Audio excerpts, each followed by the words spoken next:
Boa noite a todos. Nós vamos dar início à 7ª live desta segunda temporada de lives Cátedra Intercom. No ano passado, nós realizamos a primeira temporada com grande sucesso e essa primeira temporada resultou, inclusive, num e-book. Agora, nessa segunda temporada, nós vamos, mais uma vez, realizar o e-book e também estamos produzindo uma série de podcasts. Esses podcasts estão sendo produzidos pelo Programa de Pós-Graduação em Comunicação da Universidade Federal do Ceará, é o Papo Com. Então, toda live, ela se transforma em podcast e depois fará parte de um e-book.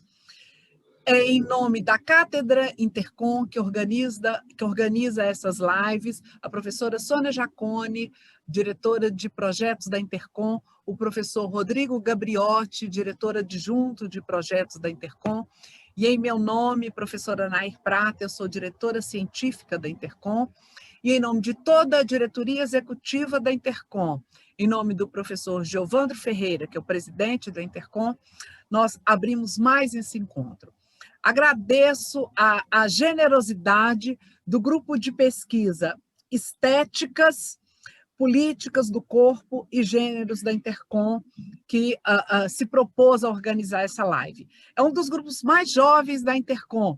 Nós temos 2 grupos mais jovens, esse de Estéticas e o grupo de Comunicação e Religião. Então, antes da gente começar, eu só queria passar a palavra rapidinho para a professora Gabriela, que é a coordenadora desse grupo, para ela falar para nós o que é esse grupo, o que esse grupo pesquisa, o que ele propõe. Boa noite, Gabriela. É uma alegria tê-la aqui conosco hoje.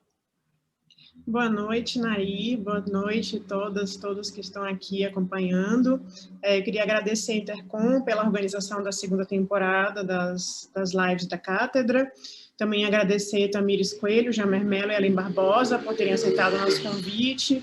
São pessoas que são parceiras nossas e que têm contribuído com a qualificação do GP sempre, não só apresentando seus trabalhos lá, mas participando muito ativamente das discussões. Esse grupo foi constituído em 2018 e ele, embora, como o Nair disse, né, seja um grupo bem jovem no contexto da Intercom, ele é um grupo que tem sido bastante produtivo. A gente tem 2 livros publicados até o momento, um deles, inclusive, saiu faz mais ou menos um mês, então convido as pessoas interessadas a darem uma olhada. Ele está disponível em e-book gratuitamente no site do selo do PPG com o FMG, se chama Políticas do Sensível, Corpos e Marcadores da Diferença na Comunicação, e foi organizada por mim, por Jorge Cardoso Filho, que é o vice-coordenador do GP, e também por Davidson Campos, outra pessoa muito parceira que está com a gente desde os primeiros momentos. Nosso grupo se propõe a ser um espaço para discussão das políticas do corpo nessa interseção com a estética, e então, para a gente, mais do que uma questão de suporte, por exemplo, de linguagem, interessam esses cruzamentos, né? E como é possível pensar a estética de uma maneira próxima das políticas do corpo com esse olhar da comunicação. Então, para quem tem interesse e talvez não conheça assim, um grupo de maneira tão profunda, sugiro que dê uma olhada nas coisas que a gente tem feito, no livro também, enfim, convido todo mundo a acompanhar as coisas que têm sido feitas. Eu queria, então, convidar a Ellen Barbosa, que é a nossa moderadora nesse trabalho de hoje, né, da live, e passar a palavra para a Ellen, que vai apresentar o nosso convidado, a nossa convidada, e conduzir a conversa também.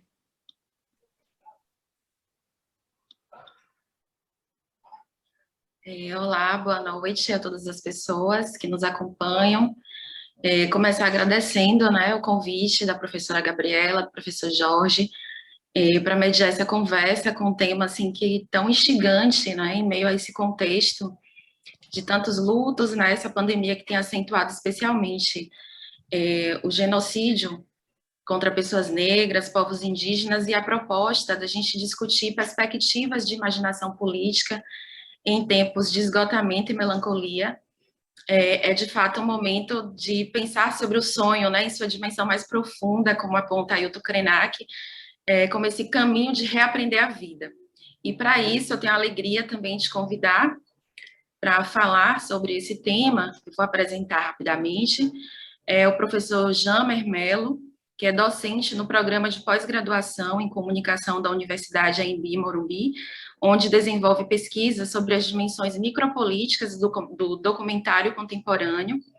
É doutor em comunicação e informação pela Universidade Federal do Rio Grande do Sul, mestre em educação pela Universidade Federal do Rio Grande do Sul, coordenador do grupo de pesquisa Micropolíticas do Cotidiano, Formas Estéticas e Narrativas do Documentário Contemporâneo, é coordenador do grupo de pesquisa Imagens em Conflito, Estética e Política no Cinema do Oriente Médio, ambos vinculados ao programa de pós-graduação em comunicação, e também integra o grupo de pesquisa Semiótica e Culturas da Comunicação.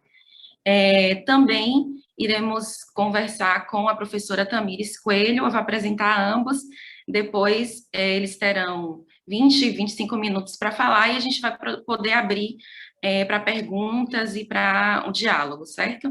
A professora Tamires é professora do Departamento de Comunicação Social e do Programa de Pós-Graduação em Comunicação da Universidade Federal de Mato Grosso, doutora em comunicação no Programa de Pós-Graduação em Comunicação da Universidade Federal de Minas Gerais, na linha de pesquisa em Processos Comunicativos e Práticas Sociais, mestre em Ciências da Comunicação no Programa de Pós-Graduação em Ciências da Comunicação da Universidade do Vale do Rio dos Sinos, e lidera atualmente o grupo de pesquisa em Comunicação Política e Cidadania, integra o grupo de pesquisa Processos Comunicacionais, Epistemologia, Mediatização, Mediações e Recepção, e da Rede Temática de Cooperação, Comunicação, Cidadania, Educação e Integração da América Latina. Então, a gente começa agora ouvindo a professora Tamires Coelho, por favor. Pessoal, boa noite. Eu queria começar agradecendo imensamente pelo convite, pela oportunidade de interlocução, agradecendo a Intercom, agradecendo também ao GP de Estéticas Políticas do Corpo e Gêneros. É uma alegria para mim fazer parte do grupo e também ter outros espaços de interlocução, né? E também dividir essa mesa com o Jamer, que é uma pessoa com quem eu já tenho um contato e aprendo muito com ele sempre. Então, eu queria começar hoje a minha fala, assim, pensando algumas pistas, né? Na verdade, é um tema muito difícil, né, da gente falar também, acho que ninguém está esperando que a gente traga uma solução pronta, né? Acho que não existe também uma solução pronta. Mas trazer algumas pistas para refletir sobre algumas possibilidades de imaginação política, né? Nesse cenário de cansaço, de sobrecarga, de esgotamento, de elementos aí que vão andar de mãos dadas também com negligência, apagamento, silenciamento, né? Silenciamento das subjetividades, muitas vezes, das experiências e do direito à existência, né? E a Ellen já começou também a falar disso, assim que começou o processo de mediação desta live. Então, eu queria falar um pouquinho sobre essa relação entre estética e política, né?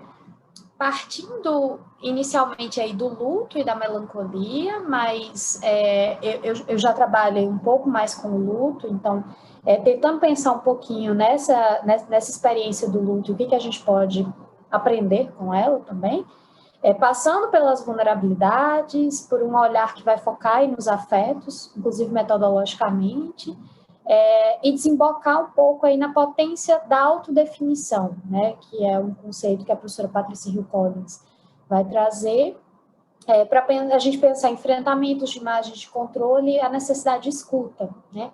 Então, na verdade, essa fala de hoje, né, ela vai partir muito de um olhar meu para escrituras, inclusive imagéticas, né, não apenas verbais, que vão habitar e que são atravessadas por redes sociais nos meus últimos anos de pesquisa, né?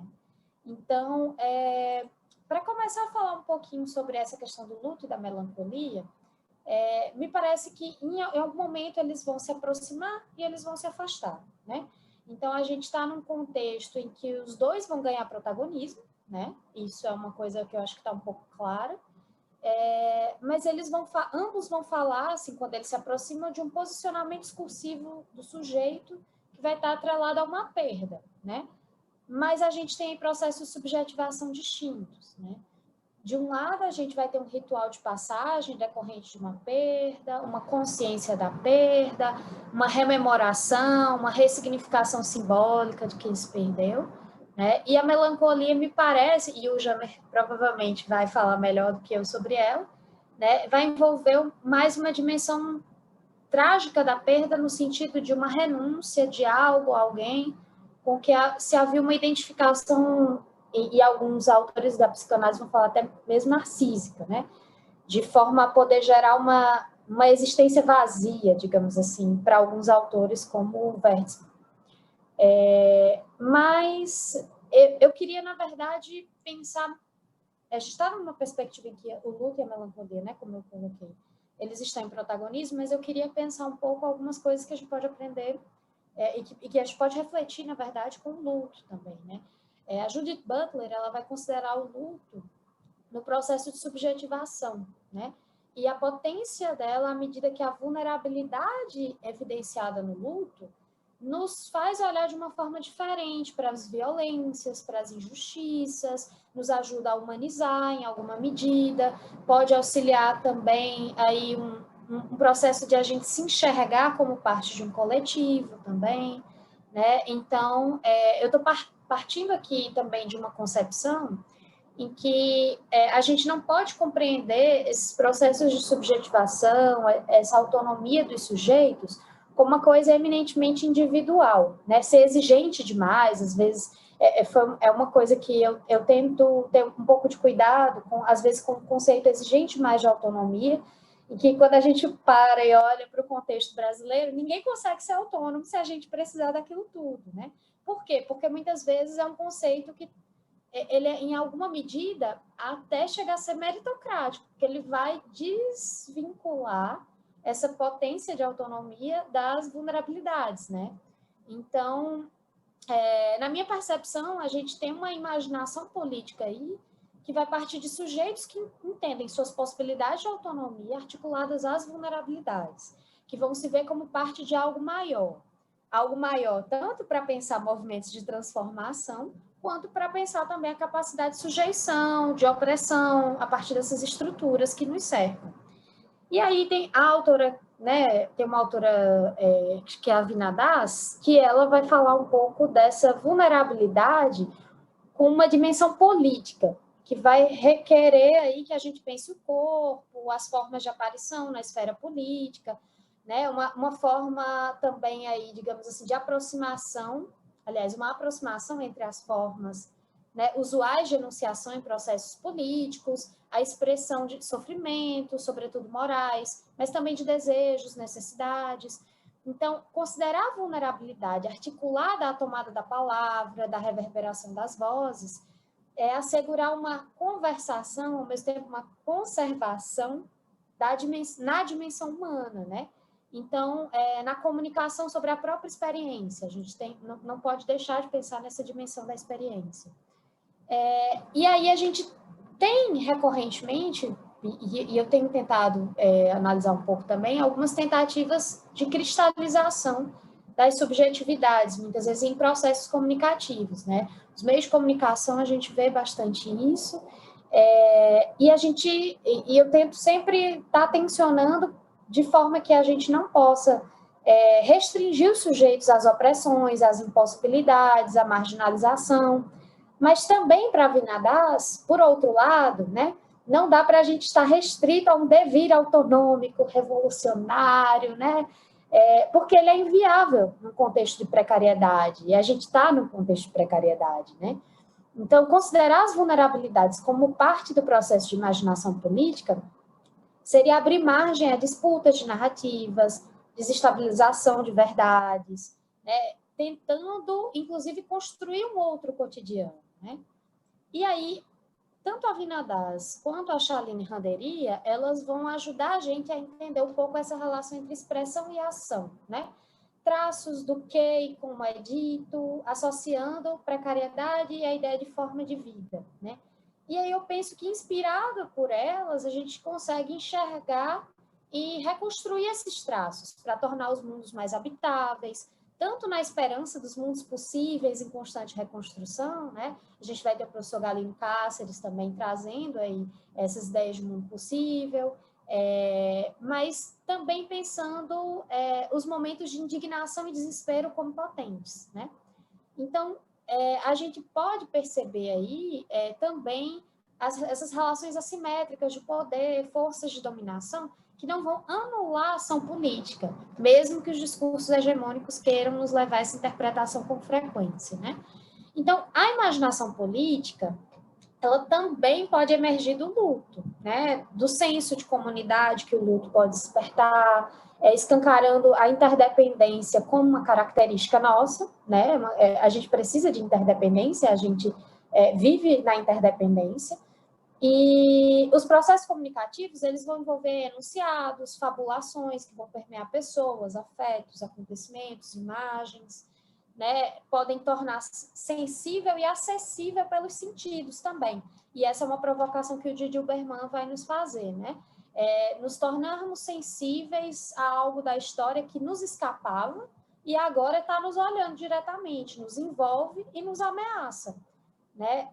Inclusive, me parece que é um convite aí para que a gente se desvencilhe daquilo que já um dia foi zona de conforto para muitos de nós, né?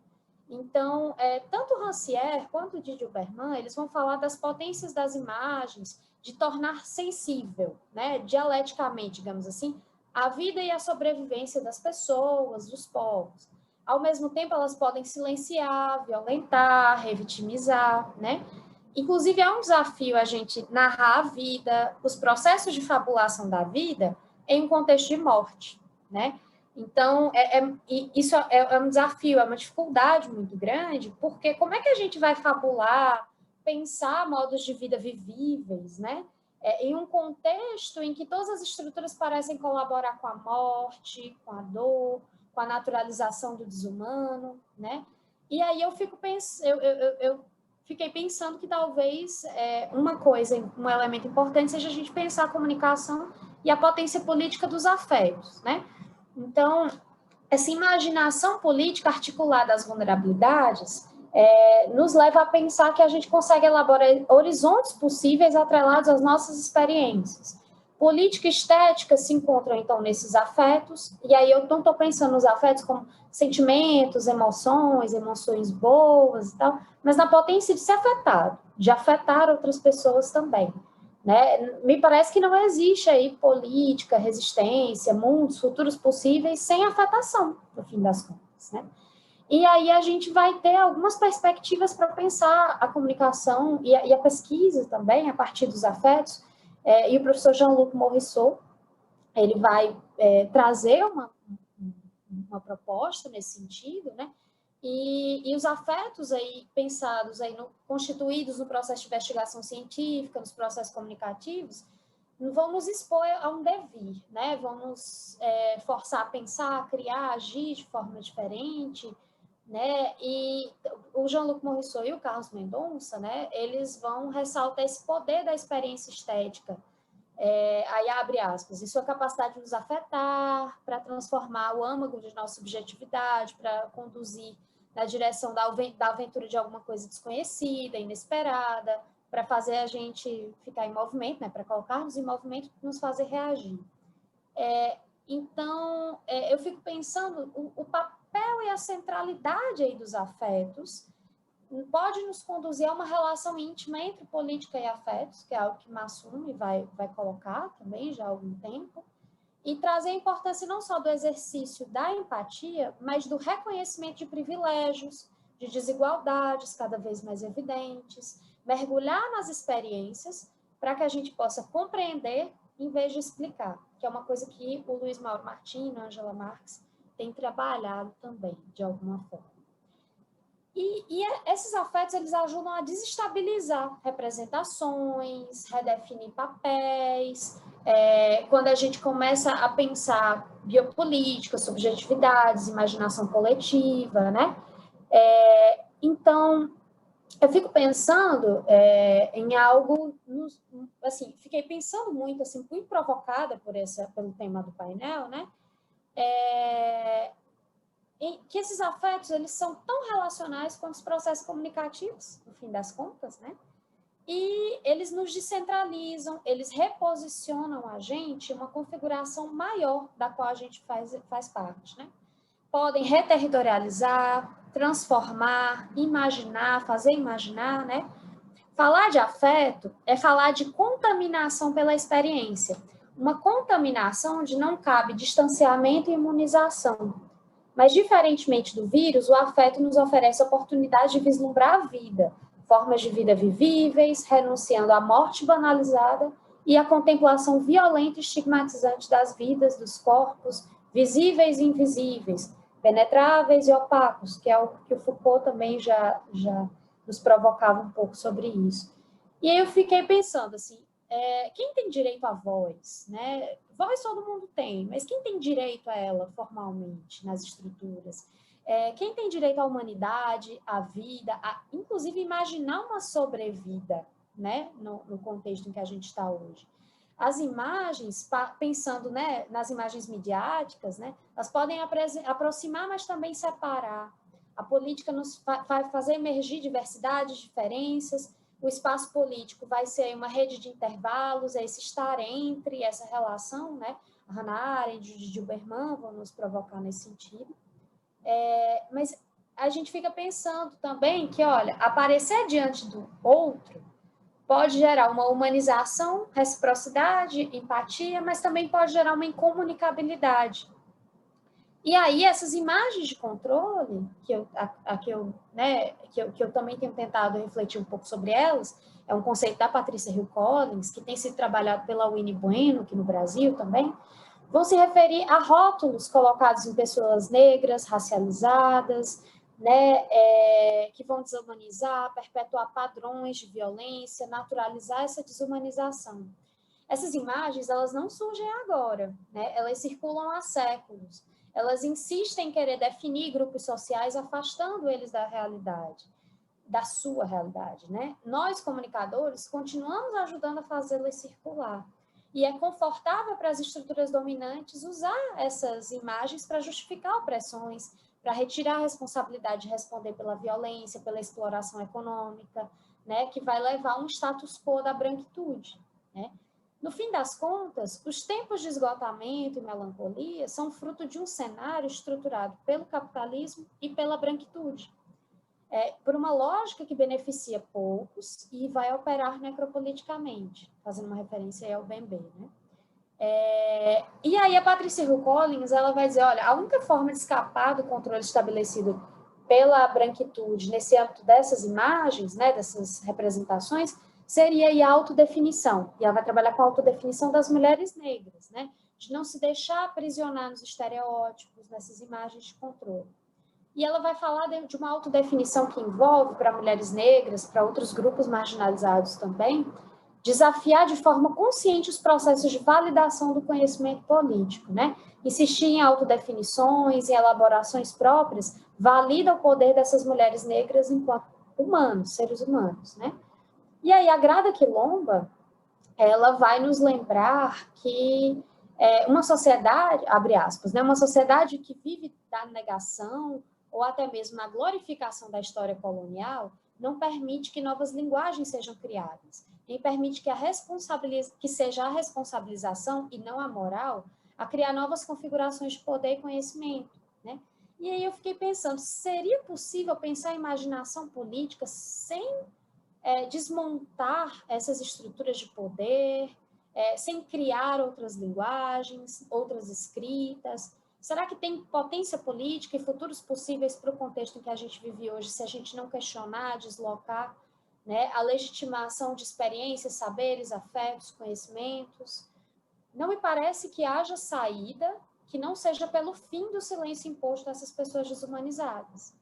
A existência, inclusive midiática, mas não apenas midiática, diante de um contexto autoritário, ela pode ser encarada como um protesto invisível, como uma forma de aparecer politicamente, né? O agir político de sujeitos, de grupos desumanizados, não vai repousar só na questão de os dominados terem consciência da dominação, mas de darem visibilidade a outras coisas que não necessariamente há dominação, né? Então, eu fiquei pensando que refletir sobre a autodefinição e as imagens de controle, né, nos convoca a aprender com as mulheres racializadas, com as culturas autóctones, a resistir, a driblar e contrapor um sistema que há séculos coloca essas pessoas na base, né? Temos que escutar, que aprender com elas. Talvez não haja quem tenha mais a ensinar sobre imaginação política, sobre superação de melancolia de tempos angustiantes, do que quem aprendeu a sobreviver a sucessivas tentativas de genocídio. E aí a Winnie Bueno ela vai falar que, abre aspas, a sobrevivência de mulheres negras neste mundo, que a todo momento lhes impõe violências, que silenciam suas experiências e buscam nomear por elas como suas vidas se constituem, demanda estratégias complexas de resistência que também vão se modificando conforme a matriz de dominação. Então, não se trata apenas de uma expertise de resistência, é uma expertise, inclusive, de atualização, de reformulação constante em função do que a sociedade vai apresentando, em termos de opressões, de barreiras, né? Então, a imaginação política e resistência necessitam do ato de reconhecer e nomear problemas, de adaptação, de desmontar e reconfigurar a própria concepção de política que a gente tem, retirando-a de uma perspectiva colonial. Para pensar em se articular coletivamente, para resolver os problemas, já que a política vai passar pelo coletivo, não apenas pelo individual, né? Recuperar o sentimento, a responsabilidade de comunidade, escutar, reparar desigualdades, entender os lugares onde estamos, de onde falamos, né? São essenciais para a gente pensar possibilidades de liberdade e de justiça social. Passam pela escuta, pelo deixar-se afetar. Quem está lidando hoje, coletivamente, com o cenário de pandemia, coletivamente, numa perspectiva, né, e aí de parte de uma comunidade, e está fazendo isso como ninguém, é quem sempre lidou com o Estado necropolítico. São as periferias. É quem tem o senso de comunidade, é quem tem um senso coletivo de proteção por uma questão de sobrevivência, né? Então, eu gostaria de terminar, que eu acho que é mais uma provocação, né, com um trecho de um texto da Marielle Franco, em que ela diz, abre aspas, construir insumos que contribuam para potencializar que mulheres negras, pobres, assumam o papel de sujeitos para uma cidadania ativa, com vistas a conquistar uma cidade de direitos, é ação fundamental para a revolução do contemporâneo. Fecha aspas.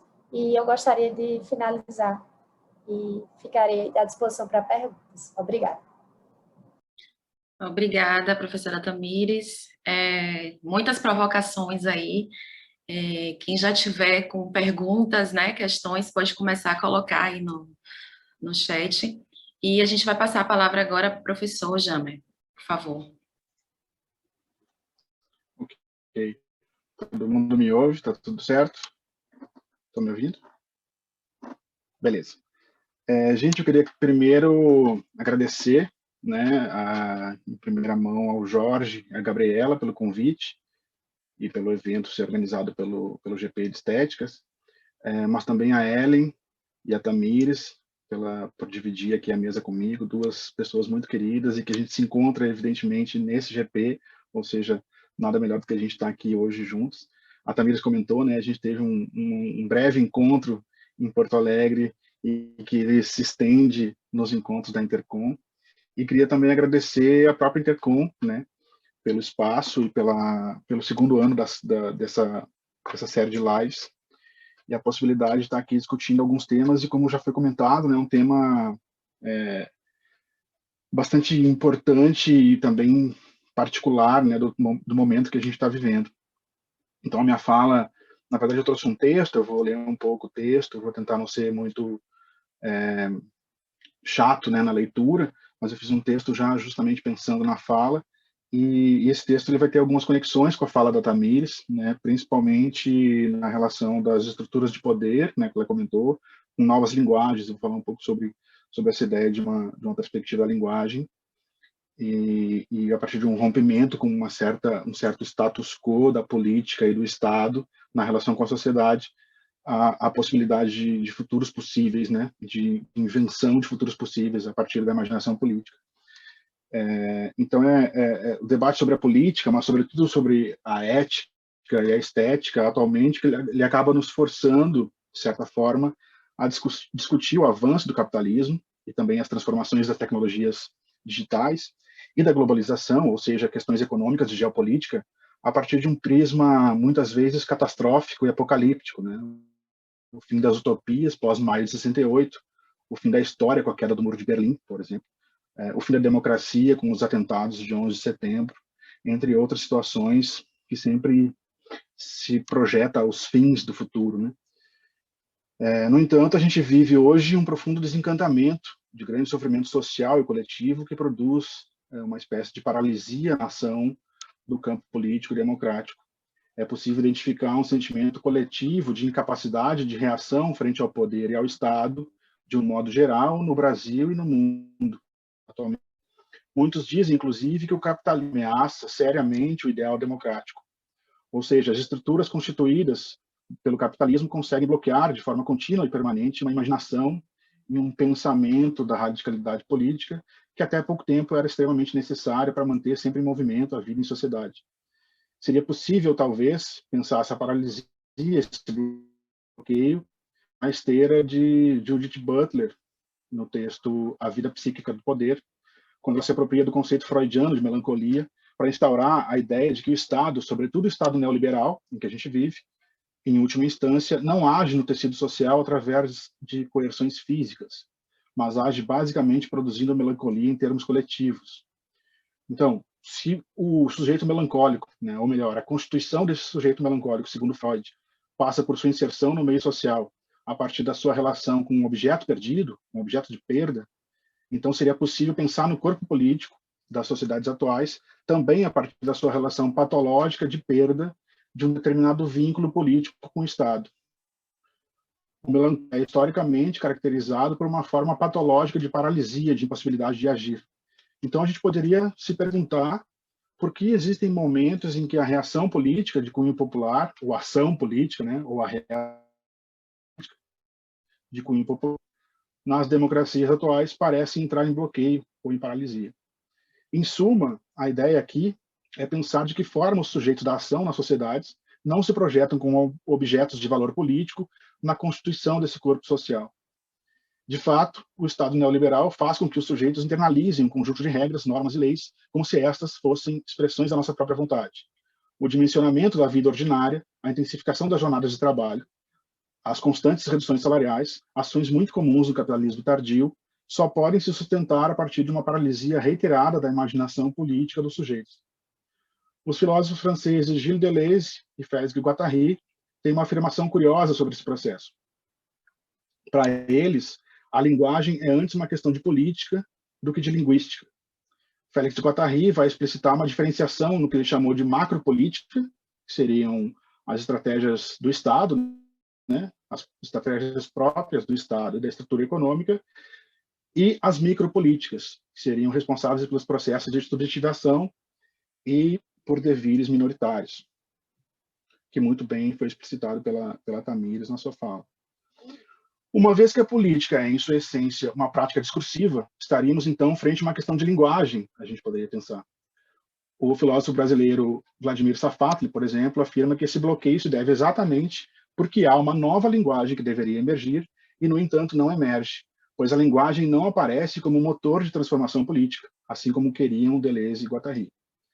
As sociedades hoje enfrentam suas experiências de sofrimento coletivo e processos de injustiça a partir da mesma gramática social que define os modos de funcionamento dos nossos vínculos sociopolíticos. Se é sabido que não há arte revolucionária sem forma revolucionária, segundo o poeta Vladimir Mayakovsky, não há atualmente uma política revolucionária.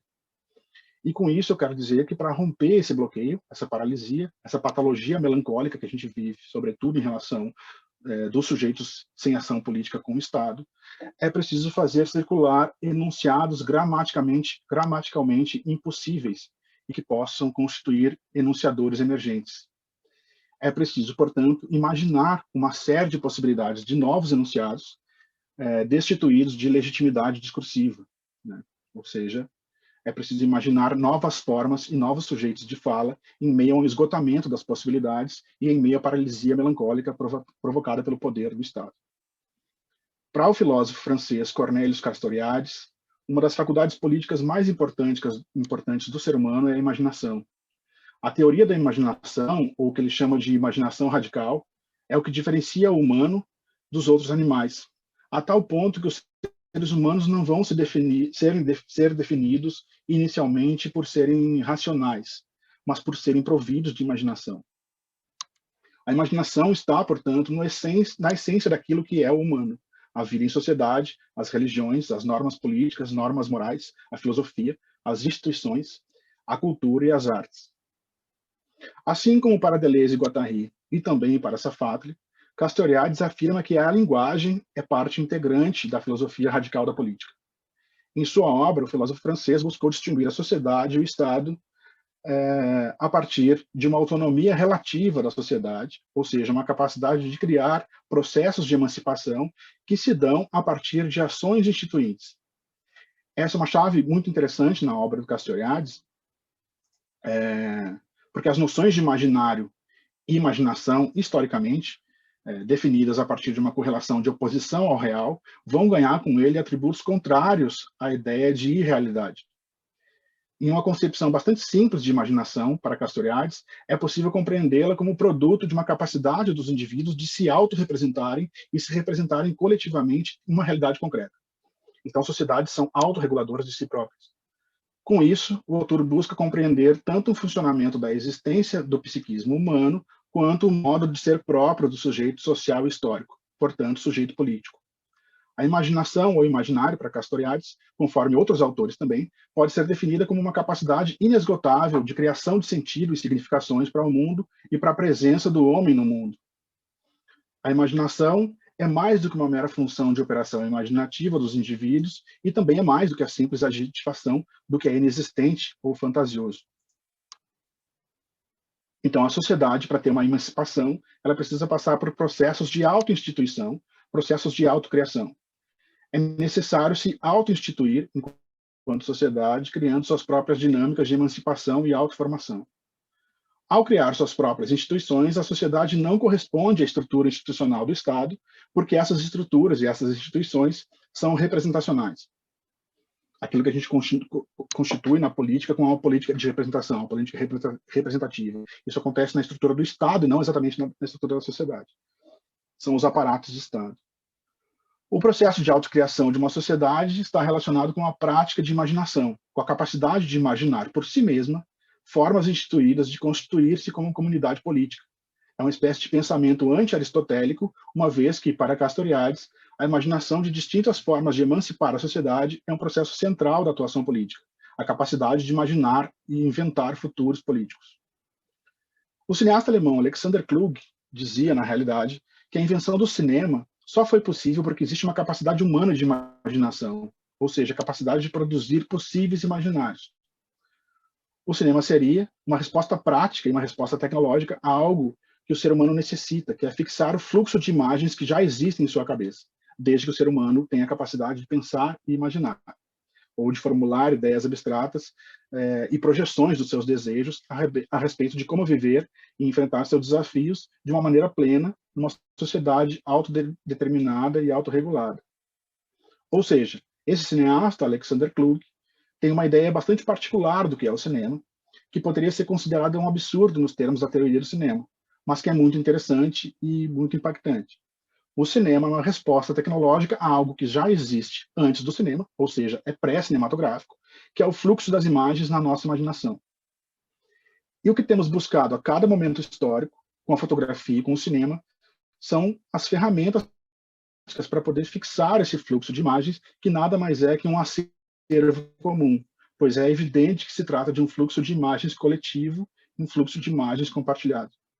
Podemos agora retomar a ideia de Castoriadis, a capacidade de prefigurar e imaginar as instituições que surgem nos processos de autoformação de uma sociedade emancipada e que operam num corpo político. Portanto, parece potente e pertinente pensarmos uma relação a priori inusitada entre o filósofo francês Cornelius Castoriadis e o cineasta alemão Alexander Kluge, a saber, a ideia de constituir uma sociedade de ação política a partir dos processos de imaginação em relação à ideia de práticas culturais que estão profundamente vinculadas à capacidade de imaginar, como o cinema, a fotografia ou, por exemplo, a literatura, que também cria imagens, independente de elas existirem fisicamente. E aí eu passo para uma segunda parte da minha apresentação, que eu tinha pensado em comentar de forma breve a ideia de imaginação política, como ela pode atravessar determinadas experiências estéticas, privilegiando, obviamente, o cinema, que é o meu tema de pesquisa, usando algumas questões que me interessam, como, por exemplo, a política das imagens em função da militância e do ativismo político, e da emergência dos novos sujeitos produzindo cinema, a crise da representação, os problemas de gênero e a teoria queer no cinema contemporâneo, e as transformações da alteridade no documentário, pensando o cinema como resistência cultural e valorização da identidade étnica a partir do cinema indígena. Mas eu trouxe aqui 3 obras que eu vou apenas comentar pelo formato da nossa fala. Não vou exibir nenhum trecho, nenhuma imagem, mas eu vou comentar 3 obras de um artista e crítico espanhol chamado Marcelo Expósito, que trabalha nas suas obras artísticas com a ideia de imaginação política e trabalha também teoricamente com essa ideia. Então, também é um vínculo com a minha pesquisa de teoria de cineastas, que eu desenvolvo no seminário Teoria de Cineastas na SOCINE, em pensar teoricamente a ação e a produção cinematográfica dos cineastas. Esse artista, Marcelo Expósito, é um dos cineastas que me interessam na minha pesquisa em traduzir as suas produções audiovisuais em termos teóricos, renovando assim as teorias do cinema. Então, eu vou comentar brevemente algumas das suas obras e algumas relações entre passado, presente e futuro dentro do que ele chama de imaginação política a partir de Castoriadis.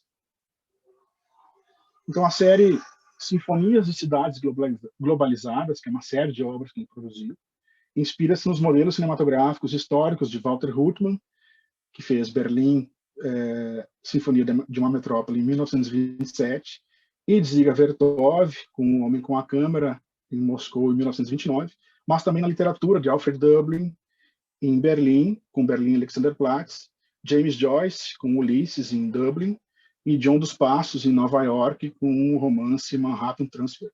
Todos eles, esses filmes e livros, se materializaram entre as décadas de 1910 e 1920.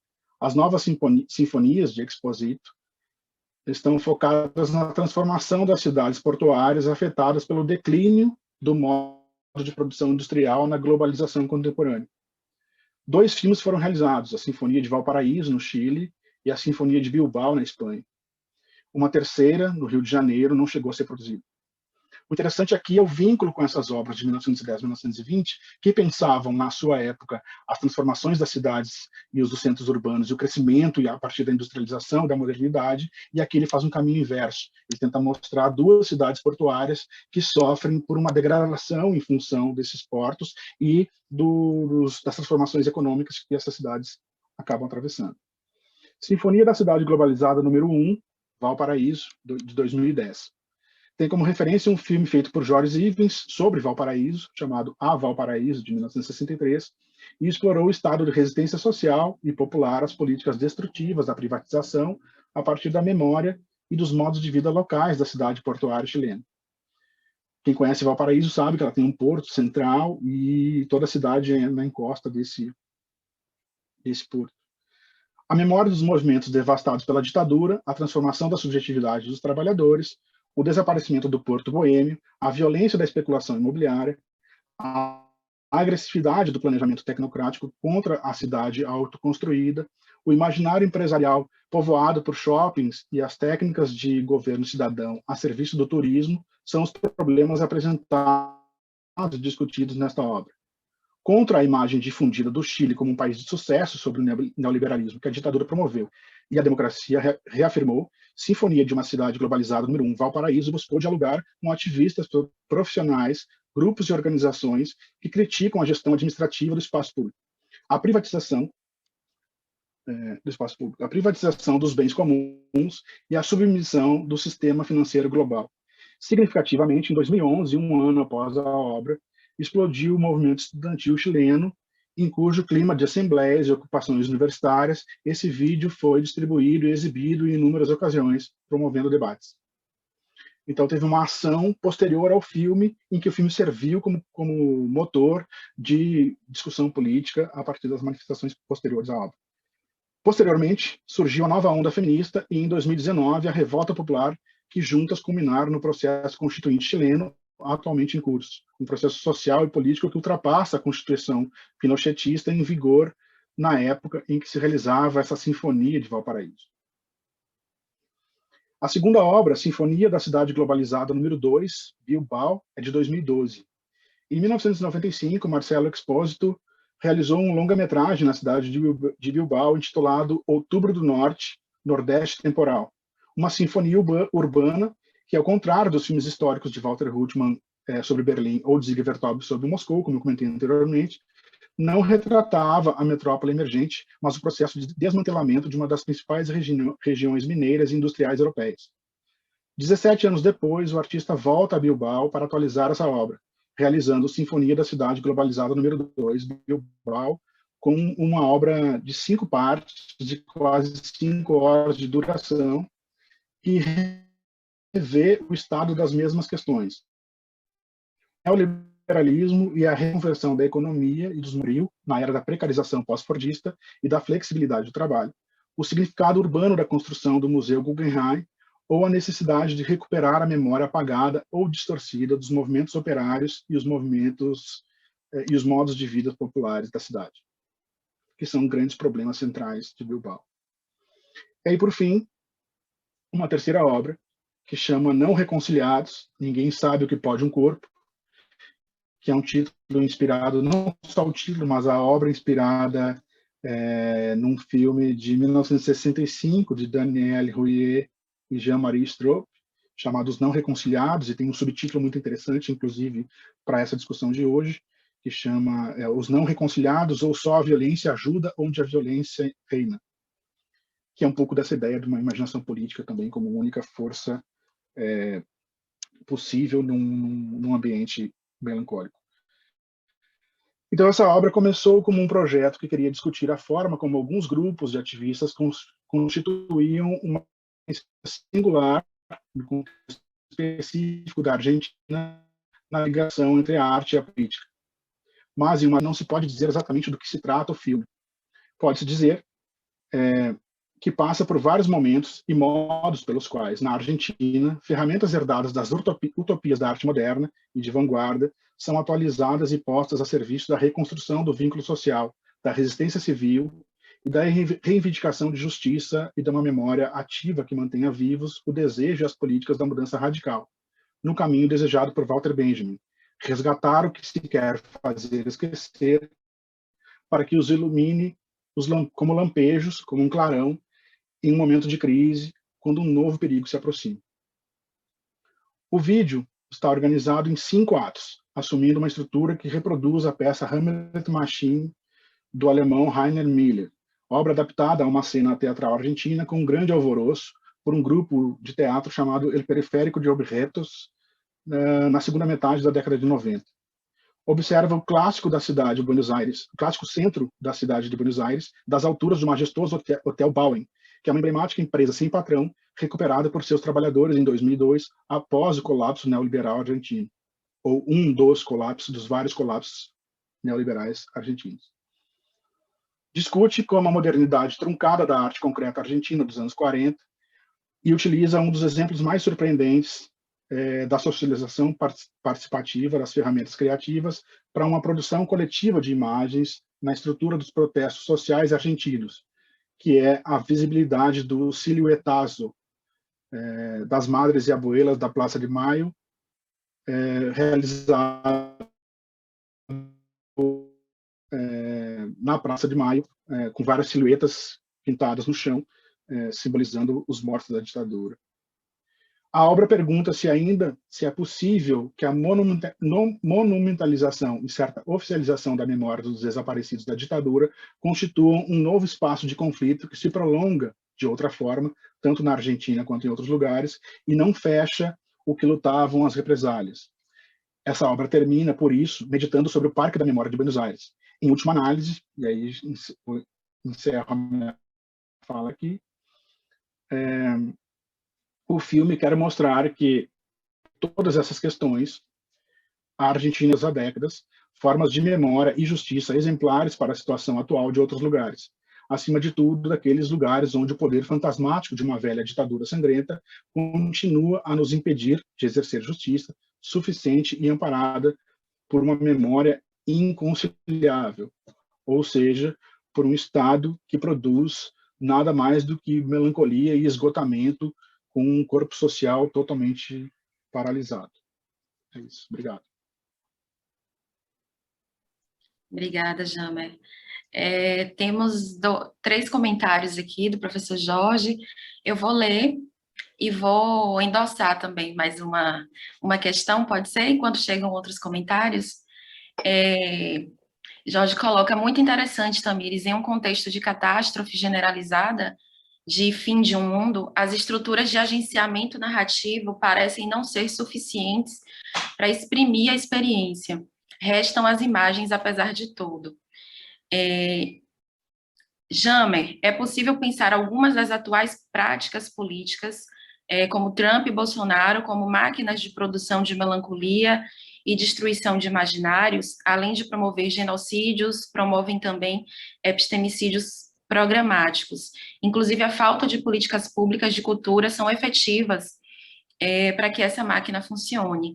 E aí, juntando com esses comentários, né, essas provocações que Jorge traz, eu fiquei pensando muito a partir da fala de vocês também, primeiro no que Krenak chama de pessoas coletivas, né, ele traz essa ideia.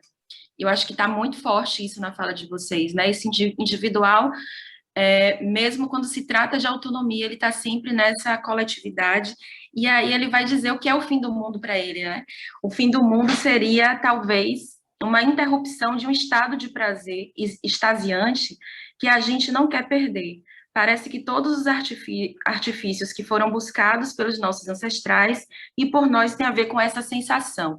E essa ideia de sensação, ele vai discorrer muito a partir, eu acho que a fala de Jamer trouxe muito a questão da mercadoria, né, do contexto mesmo do capitalismo, porque ele vai dizer que a ideia de experiência, e aí eu queria puxar para que vocês dois pudessem trazer, se possível, a ideia de experiência, ela vai ser agenciada de modo distinto dentro de uma epidemia, por exemplo, de uma pandemia, por exemplo, porque ela está o tempo todo sendo colocada para fora, né, para a busca pela sensação externa.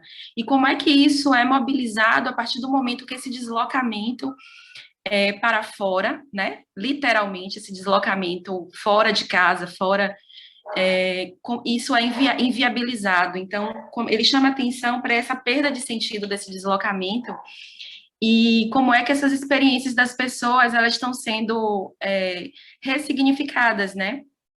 Agora, a partir desse momento que o que está fora de nós não está sendo, pelo menos, possível. E ele traz também uma outra categoria que, de uma certa forma, está presente na fala de vocês, que é a questão do sonho como orientação para as escolhas de vida no cotidiano. Não esse sonho, eu quero, que está mais uma vez impregnado pelo capitalismo, eu quero uma casa, eu quero...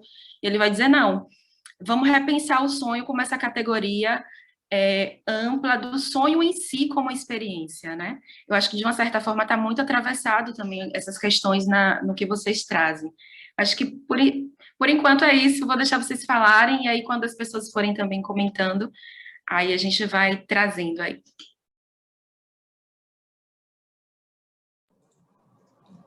Eu queria agradecer os comentários, né? E isso que o Jorge colocou, né? Assim, de pensar esse fim de um mundo que, na verdade, é uma demonstração da falta de estabilidade de um determinado mundo construído a partir de uma determinada perspectiva para fazer caber uma determinada parte das pessoas e não caber, né, outras.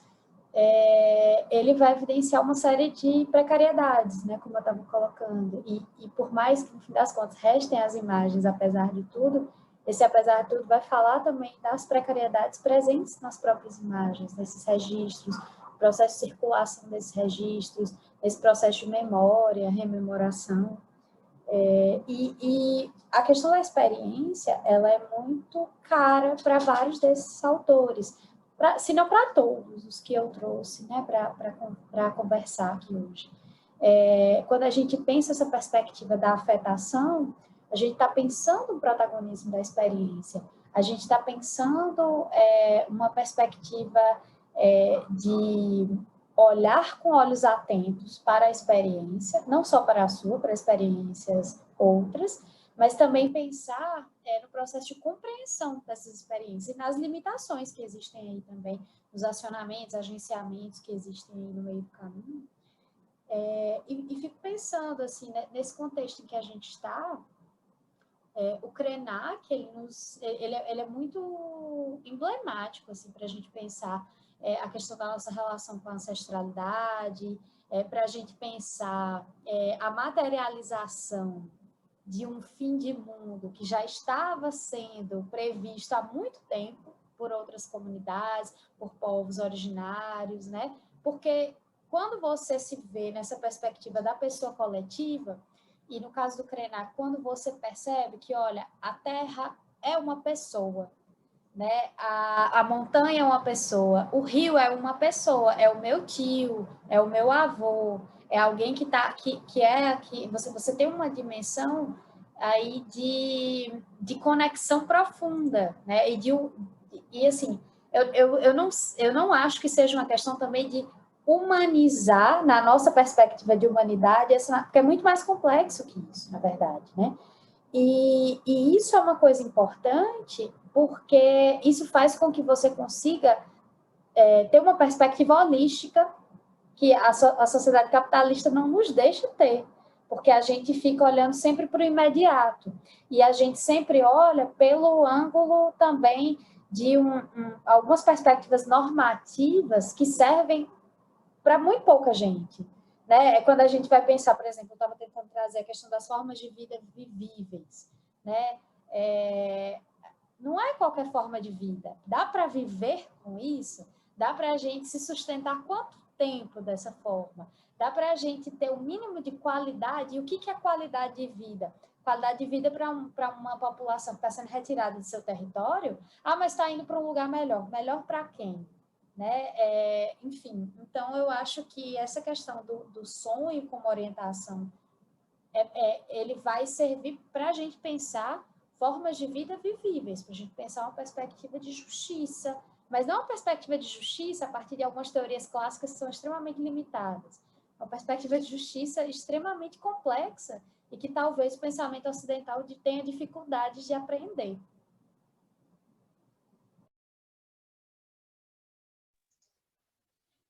Bom, também agradeço as questões da Ellen e do Jorge. Eu vou começar pelo comentário do Jorge, né, quando ele fala sobre a falta de políticas públicas de cultura, se são efetivadas para que essa máquina funcione. Vou começar por isso, justamente porque a minha fala surge dessa ideia, e ela vai se transformando no decorrer da composição da fala, em algo mais amplo, porque eu parti do pressuposto de que um Estado, como esse governo brasileiro, né, você citou ali o Bolsonaro e o Trump, eu parti dessa ideia mesmo, de um governo que tenta minar as políticas públicas o tempo todo por um interesse muito específico, que é justamente criar uma espécie de paralisia, e considerando aquilo que seria um inimigo do Estado, né? Que são as artes, a cultura, etc., nesse sentido. E a partir dessa ideia, eu fui elaborando a fala e me dando conta, a partir de outros autores e de outras ideias, que isso não é exclusivo de governos como o Bolsonaro, como o do Trump, né? Isso é muito mais visível, muito mais característico ali, mas não é exclusivo. O próprio Estado, a própria democracia, o próprio poder atuam dessa forma, né? Então, quando essa produção de melancolia ela acontece justamente na tentativa de fazer com que uma espécie de normalidade, de conjunto de regras aconteçam e se estabeleçam na sociedade, importante a gente tentar entender como essas normas, essas regras, elas estão ali para fazer com que a gente acredite em algo justamente que a gente não acredita, né? A gente não acredita no poder, a gente não acredita na representação política, a gente não acredita realmente numa democracia, mas a gente defende a democracia porque nos fazem crer, especificamente a partir de determinado tipo de linguagem, na relação Estado e sociedade, de que qualquer outra alternativa possível, qualquer outra alternativa política possível, ela vai ser pior que a democracia, ela vai ser pior que o que a gente tem, né?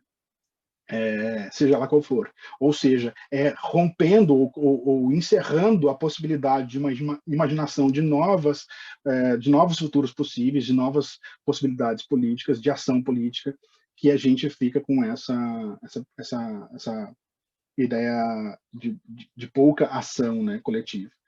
E, bom, isso fica muito evidente no momento em que a gente vive, porque de momentos em momentos a gente acaba vivendo situações como essa, né, de uma espécie de uma patologia melancólica coletiva em que essa inação é muito presente. E isso faz com que a gente perceba, nesses momentos, principalmente no momento de pandemia, a nossa impossibilidade de agir coletivamente frente a isso, né? Talvez por isso eu ficava me perguntando, e fico me perguntando, em relação a Bolsonaro e Trump, por exemplo, a ação desses governos em relação à pandemia. Agora o governo do Trump não existe mais nesse sentido, mas de uma certa perpetuação, parece que há uma vontade de perpetuar a pandemia, né? E aí eu fico pensando que isso poderia, em alguma medida, ser negativo para esse tipo de governo, mas é exatamente o contrário, porque justamente quanto mais a pandemia se estender e mais as pessoas ficarem imersas nessa patologia melancólica, vinculadas a uma situação geral de impossibilidade de sair de casa, que esse tipo de mecanismo, de máquina, se sustenta cada vez mais, né? Isso na prática. Mas, ao mesmo tempo,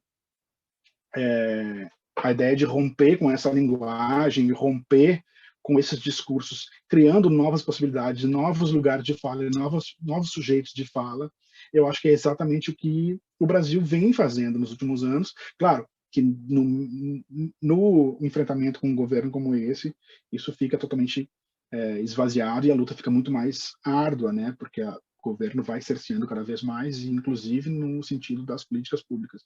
Mas são essas novas vozes, essas novas formas de enxergar o mundo, novas formas de experiências possíveis que fazem com que novas sociedades, novas formas de constituição da sociedade possam existir a partir de uma imaginação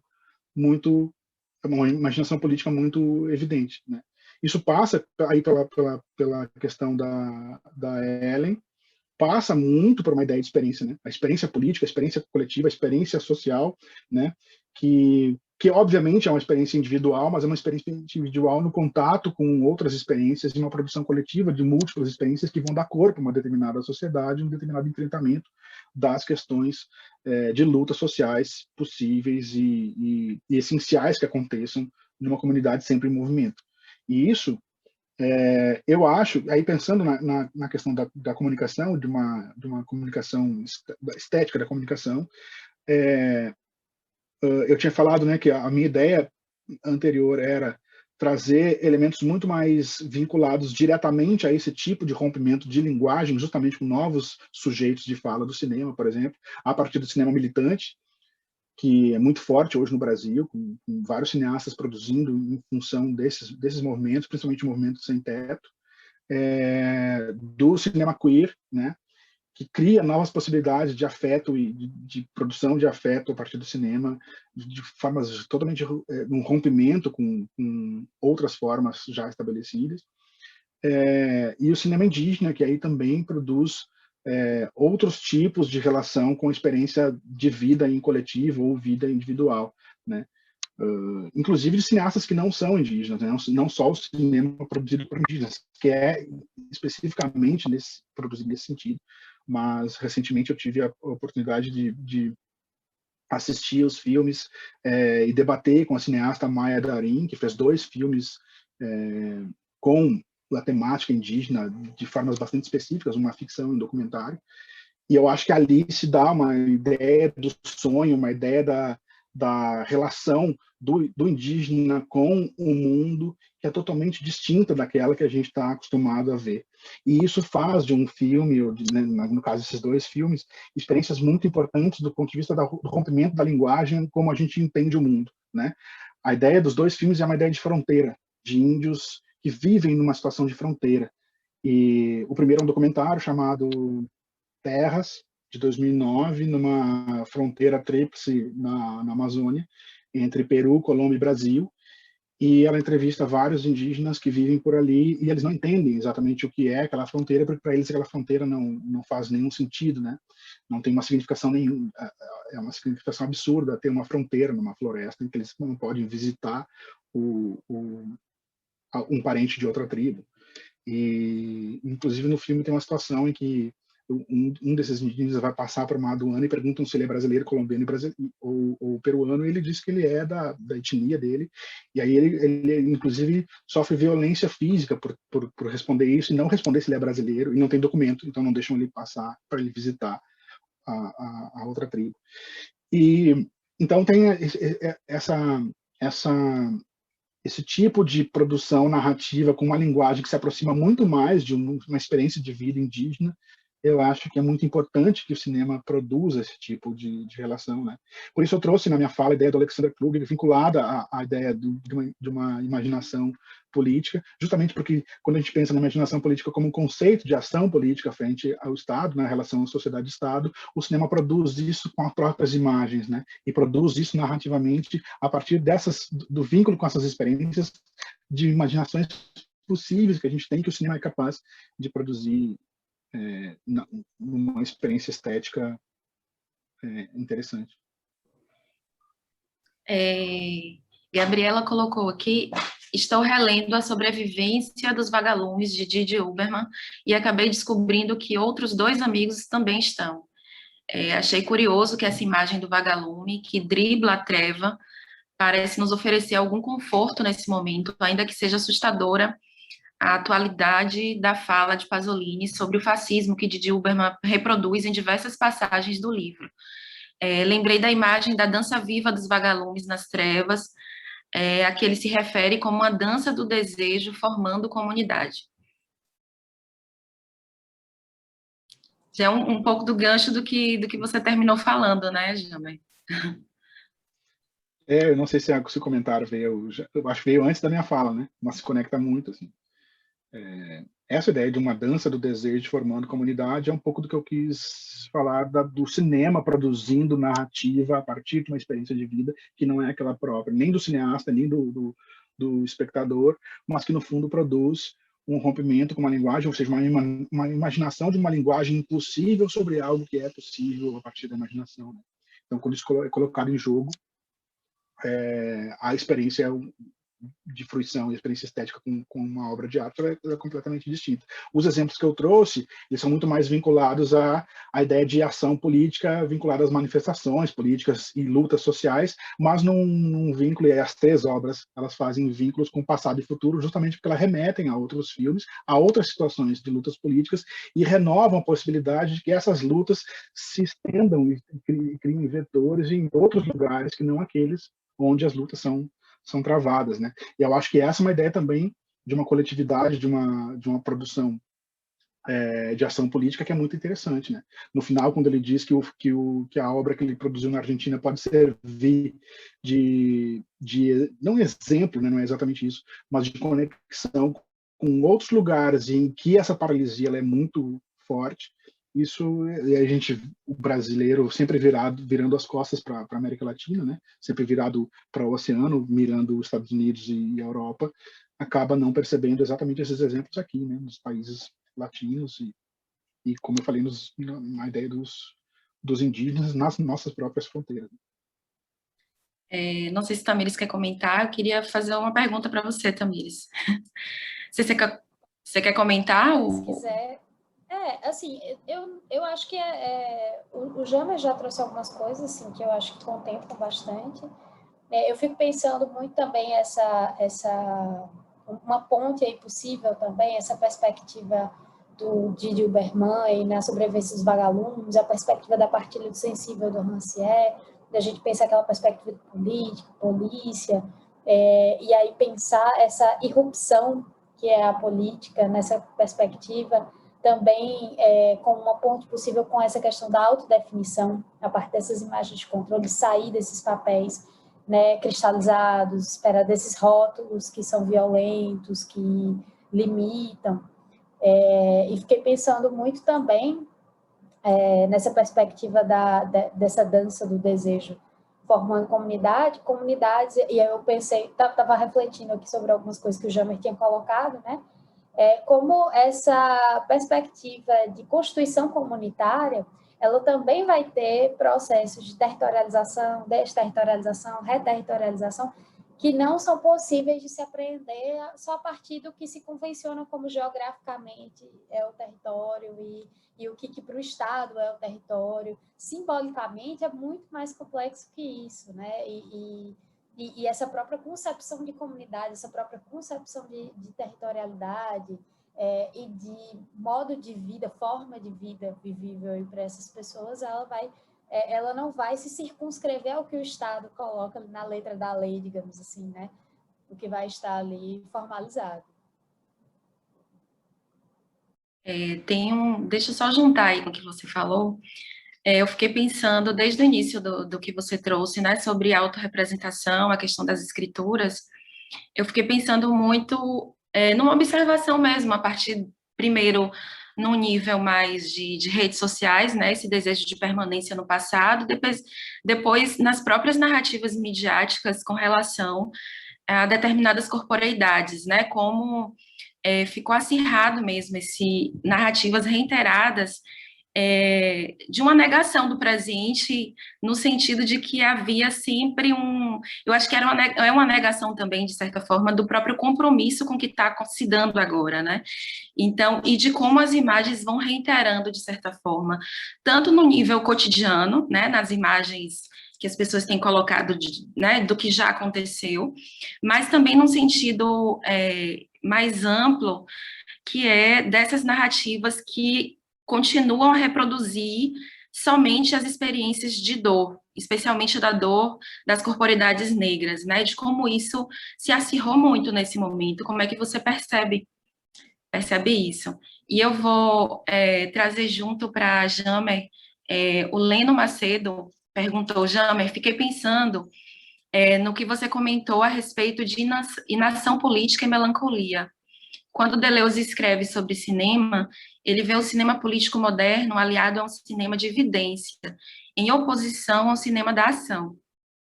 O cinema político partiria, portanto, de uma inação narrativa para configurar descritivamente um outro mundo possível. Será que seria necessário um outro conceito de ação para pensar o fazer político? Ou o cinema militante contemporâneo nada tem a ver com o trabalho de Deleuze? Não sei se faz sentido, mas foi o que me bateu a partir da tua fala.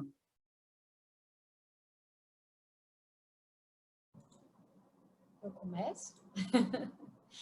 Pode começar, Tamires, por favor, desculpa. Tranquilo. Eu acho que essas tuas observações, Ellen, elas são muito boas, assim, muito pertinentes, porque são coisas que a gente vê no uso, digamos assim, das redes sociais, não necessariamente estratégico, não estou falando aí de um uso orientado para uma ação no sentido de, você tem um administrador, alguma coisa assim, a gente está pensando nos usos, né, do cotidiano, mas também a gente vê no jornalismo, a gente também vê, enfim, em uma série de construções midiáticas, e me parece que, de um lado, eu acho perigosa esse desejo de permanência no passado, porque ele não nos convoca a pensar, justamente o que você colocou, né, negação do presente. Ele não nos ajuda a pensar no presente, se a gente não para pensar no presente, a gente não pensa em soluções, e a gente não consegue pensar, fabular, imaginar futuros, né? Porque a gente está sempre preso nessa ideia do voltar ao passado, a nossa referência de normalidade. E é uma referência de normalidade que muitas pessoas não querem voltar.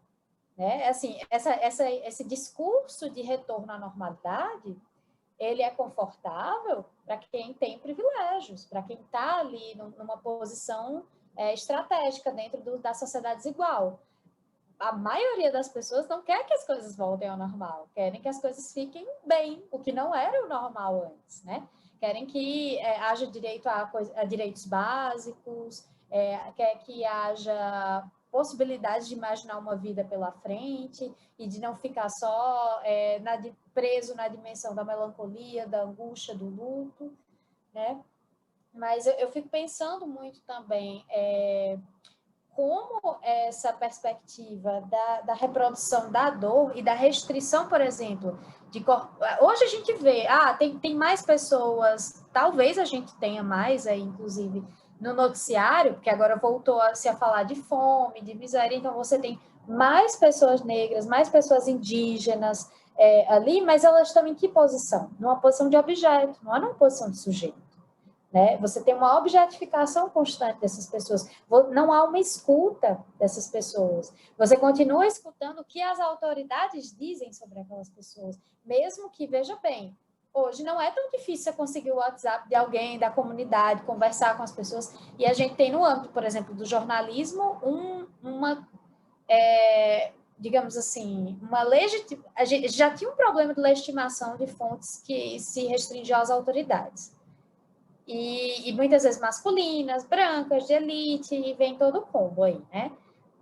Então, já não se escutava. Hoje se escuta menos ainda. Você tem a desculpa, né? Que atrapalhou a rotina produtiva, a pandemia, enfim. Mas me preocupa muito porque a minha sensação é que se a gente estava tendo alguns movimentos na mídia tradicional, hegemônica, para conseguir se deslocar, de vez em quando, das imagens de controle, elas voltaram com força agora. Por outro lado, nas redes sociais, você tem um uso dessas redes, assim, mesmo que haja a disseminação de imagens de controle, uma reivindicação de autodefinição pelas redes sociais. Já que a mídia voltou com força, a gente vai tentar ir por onde a gente consegue. Então, existem práticas de resistência nesse sentido da autodefinição, de se colocar, de reivindicar, de criar outros espaços, de fazer, digamos assim, articulações. E aí, voltando para o jornalismo, mas não para o hegemônico, para o jornalismo independente, /alternativo, das periferias, nunca...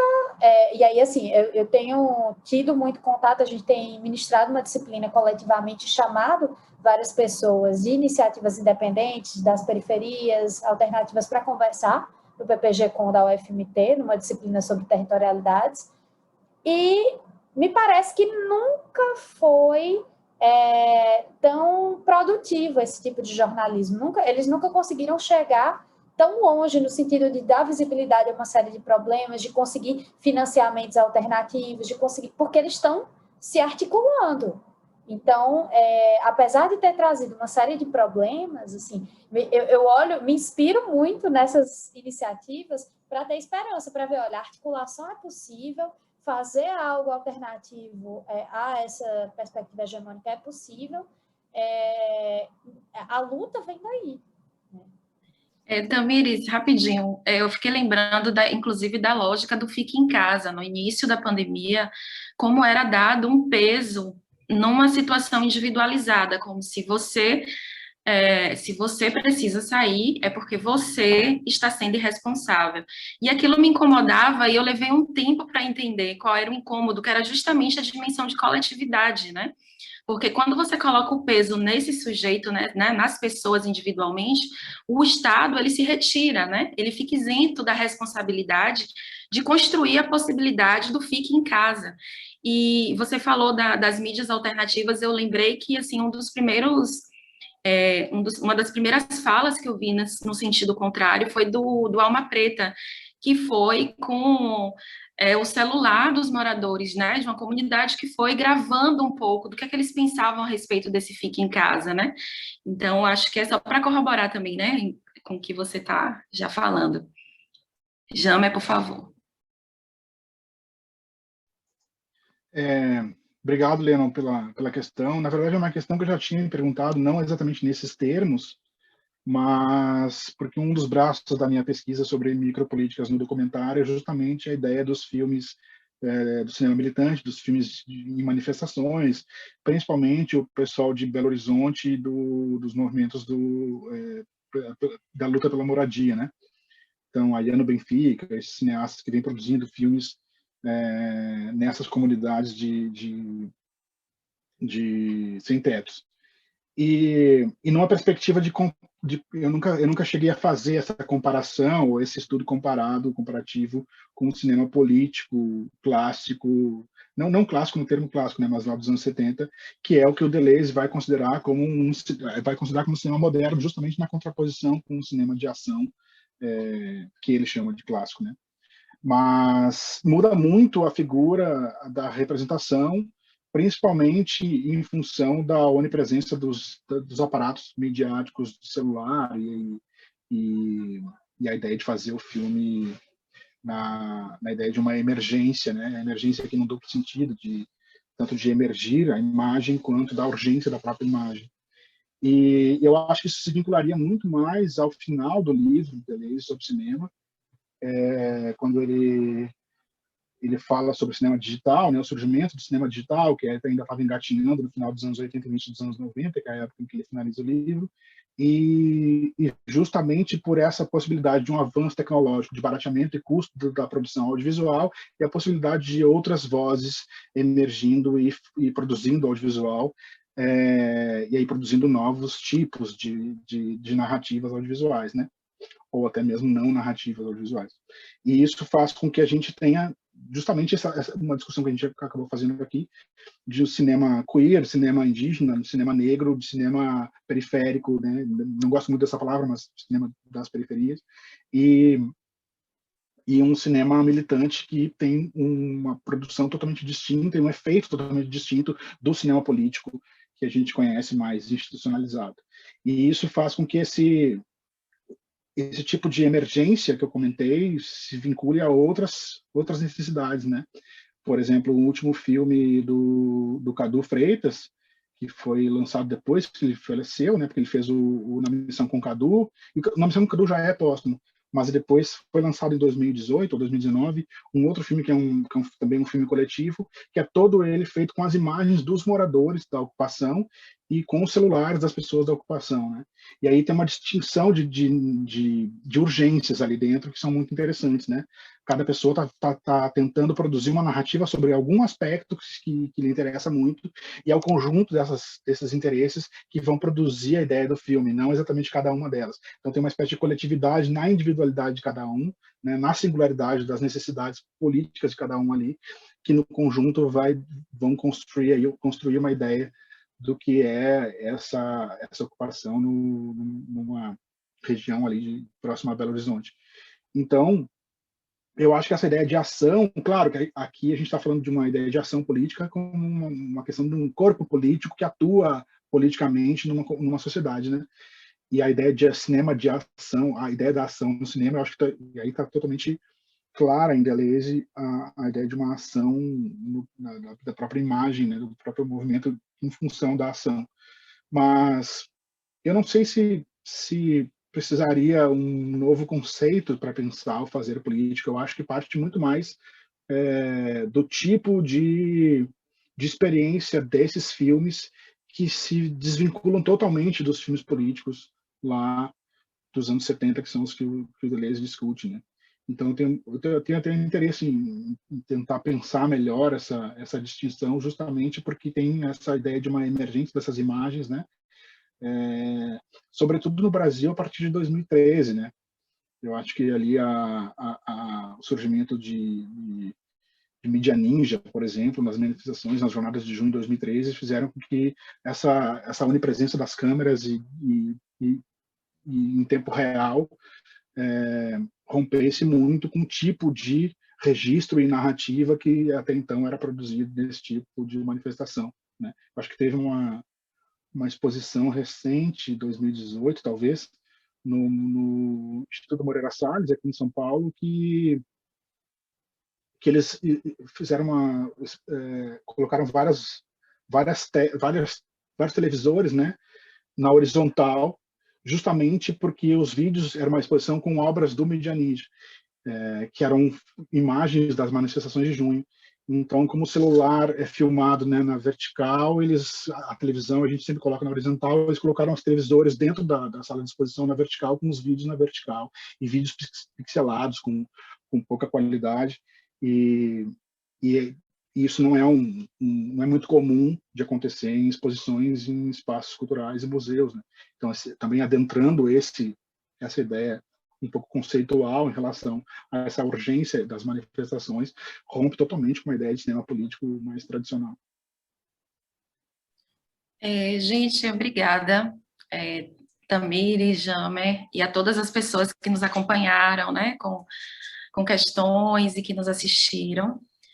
De fato, um tema que rende bastante, e queria passar para curtas considerações finais de vocês, e já aproveitando, ficou esse gostinho de quero mais, com certeza, né? Então, daqui a pouco eu vou falar um pouquinho das pessoas que tiverem interesse em enviar seus trabalhos, suas pesquisas para o grupo de pesquisa, né? Mas eu vou passar rapidinho para a Tamires e para o Jamer fazer as considerações finais, por favor. Eu queria agradecer mais uma vez à Intercom, ao GP, pelo convite.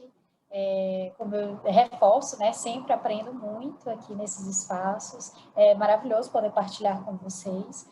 E reforço também o convite que a Ellen fez, né? Venham para o GP, vamos discutir mais no encontro nacional que a gente vai ter remoto esse ano. Então, estou à disposição, quem precisar, enfim, só me procurar, tamirescoelho@ufmt.br, e precisando trocar um pouquinho mais de ideias, a gente está por aí.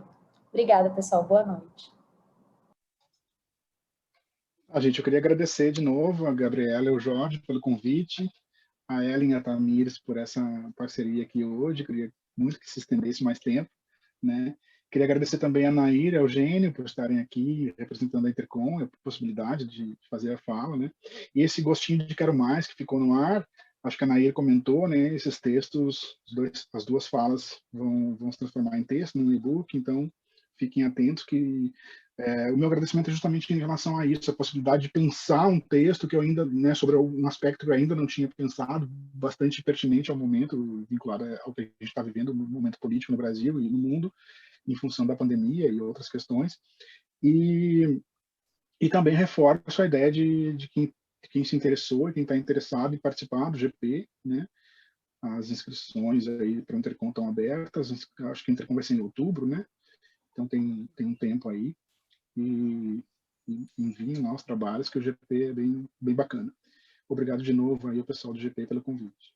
Eu também quero agradecer, né, ao professor Jorge, à professora Gabriela, Tamires, Jamer, pelo debate, ao Intercom, por essa possibilidade, reforçar o convite, o grupo de pesquisa Estéticas, Políticas do Corpo e Gêneros da Intercom, que a gente possa se reencontrar em debates depois aí, né, no grupo, e também reforçar o convite sobre o dossiê Raça, Mídia e Comunicação Antirracista, que vai ser publicado pela Revista Contemporânea da UFBA, né, que está com a chamada aberta, que vocês possam também participar, tá bom? Um abraço, muito obrigada. Vou passar a palavra agora para a professora Anaí, por favor. Obrigada, Ellen. Obrigada, Jamer. Obrigada, Tamires. Interessantíssimo o encontro de hoje. E quero lembrar que esse encontro foi gravado e possivelmente na próxima semana já estará disponível no YouTube. Então, quem perdeu, quem quer utilizar esse conteúdo em sala de aula, quem quer voltar em algum aspecto, é só acompanhar e vai ter a gravação no YouTube. E também, possivelmente, dentro de 2 semanas, nós vamos ter esta live transformada em podcast pelo programa de pós-graduação da Universidade Federal do Ceará, o Papo Com. Então, essa live de hoje vai virar um podcast Papo Com. Além do que o Jamer lembrou, que mais à frente nós vamos fazer um e-book, e esse e-book será lançado no Congresso da Intercom, que será de 4 a 9 de outubro, mais uma vez em modo virtual. Ainda esse ano não poderemos fazer presencial, faremos online de novo. Então, eu quero agradecer a todos vocês, agradecer a Gabriela e o Jorge, os coordenadores desse grupo, que é tão jovem, mas é tão produtivo aqui no Intercom. Então, muito obrigada a todos, um abraço bem grande a todos vocês. E quero aproveitar e convidá-los para a live da próxima quinta-feira. Nessa segunda temporada de lives, nós programamos 18 encontros. Então, hoje é o 7º, então ainda tem muita live bacana pela frente, tá bom? Então, na próxima quinta-feira, quem vai organizar o encontro é o grupo de pesquisa Estudos de Televisão e Televisualidades. O tema do encontro é Entre Arquivos e Plataformas, a memória televisiva brasileira resiste? As inscrições já estão abertas, vocês conseguem o link da inscrição nas redes da Intercom, no site da Intercom, é www.intercom.org.br. Vocês já podem se inscrever porque as inscrições são limitadas. E quem participa de 75% da totalidade das lives recebe a certificação da Intercom. E, além desse espaço aqui no Zoom, nós fazemos a transmissão ao vivo pelo Facebook e vocês podem acompanhar e reverberar isso para as suas redes. Então, muito obrigada a todos, um grande abraço para vocês e até a próxima.